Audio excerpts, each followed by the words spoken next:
Hello friends, ಇವತ್ತು top 5 best ನ್ಯೂಸನ್ನು ನಿಮಗೆ ಹೇಳೋಕ್ಕೆ ಬರುತ್ತಿದ್ದೇನೆ ಮತ್ತು ಇದನ್ನು ಕೇಳಿದರೆ ನೀವು ಶಾಕ್ ಕೂಡ ಆಗಬಹುದು. ಈ ವಿಡಿಯೋನ ಫುಲ್ಲು ನೋಡಿ ಮತ್ತು ಸಪೋರ್ಟ್ ಮಾಡಿ.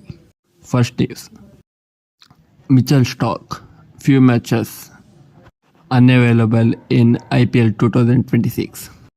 And next news for SRH.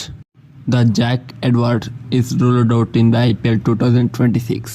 And Amati Rayudu said to the RCB ಅವರಿಗೆ ಒಂದು ಕಪ್ ವಿನ್ ಆಗೋಕ್ಕೆ 18 ವರ್ಷ ಬೇಕಾಯಿತು. ಇನ್ನು 5 ಕಪ್ಪು ವಿನ್ ಆಗೋಕ್ಕೆ ಇನ್ನು 22 ವರ್ಷ ಬೇಕಾಗುತ್ತದೆ ಎಂದು ಅಂಗೀಸಿದ್ದಾರೆ.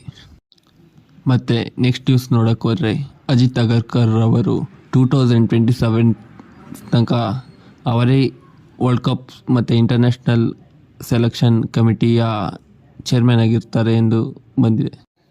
ಈ ವಿಡಿಯೋ ನಿಮಗೆ ಇಷ್ಟವಾದಲ್ಲಿ ಪ್ಲೀಸ್ ಲೈಕ್ ಆ್ಯಂಡ್ ಶೇರ್ ಮಾಡಿ.